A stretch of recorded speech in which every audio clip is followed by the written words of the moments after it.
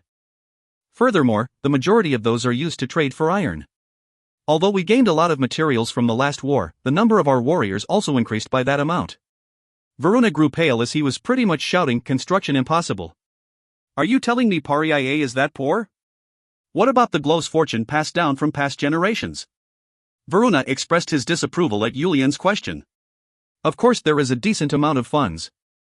However, the majority of it is used to pay subsidies to foreign emissaries, as well as funds to prepare for war. Yulian sighed at Varuna's answer and started to speak.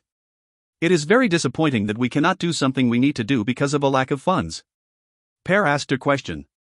Varuna, is there really nowhere for us to get some gold? What if we collect some more black water or monster souls? I'm sure our situation would get better. However, with each ship requiring 48 kilograms, 1 kg of gold is approximately 200 million won, $183,831.98 US of gold. We would not be able to build 12 of them even if we died and came back to life. The most expensive monster's soul of a sand dragon is not even worth 500 G of gold. Even if the glow was to go out and hunt only sand dragons, how long will it take to collect that much gold? Why are these stupid ships so expensive? As Treble bluntly asked, Friger responded. It is not a normal ship. In order to float above the low-density quicksand, you must inscribe special magic runes to the bottom of the ship. There are not many magicians in general, but there are even less magicians who can use levitation magic. Because of that, it is extremely expensive to hire them. Even so, isn't this too expensive? At Treble's words, Friger looked at him before answering. Please hear me out to the end. The funds to pay the magicians would not require that much gold, however, it is in the method to inscribe the runes where we need to pour out the majority of our money. The method to do that. Wouldn't it still cost less even if we inscribed them all with gold? With Treble continuing to interrupt him, Friger looked over to him before continuing. Please speak only once I am finished. The reason magicians pay a lot of money for monsters' souls is to use the monsters' souls to make a special magic reactant. The reagent changes based on the type of monster's soul, and because the runes underneath the ship have to be inscribed by those reagents, it is that expensive. It is made from the highest quality reagents. Sigh, now that I think about it, Captain Friger was very rich. Everybody took out every penny to make our ship. As Yulian let out a deep sigh and started to speak, Friger bitterly responded. After a bit of silence, Yarumaha started to speak. Barunanim, then with our current abilities, how many ships can we make right now? Shouldn't we at least know that before figuring out a method to deal with the rest? Varuna thought for a second before answering Yarumaha's question. If we do not overstretch our funds too much, 4 ships. If we squeeze out everything, 7 ships. But if we make 7 ships, we will not be able to use any gold where Pariah needs it. In addition, the emissaries of each tribe will need to stop all activities. The chiefs all let out a sigh and looked toward each other at Varuna's answer. The desert tribes were a community, and all the wealth was shared.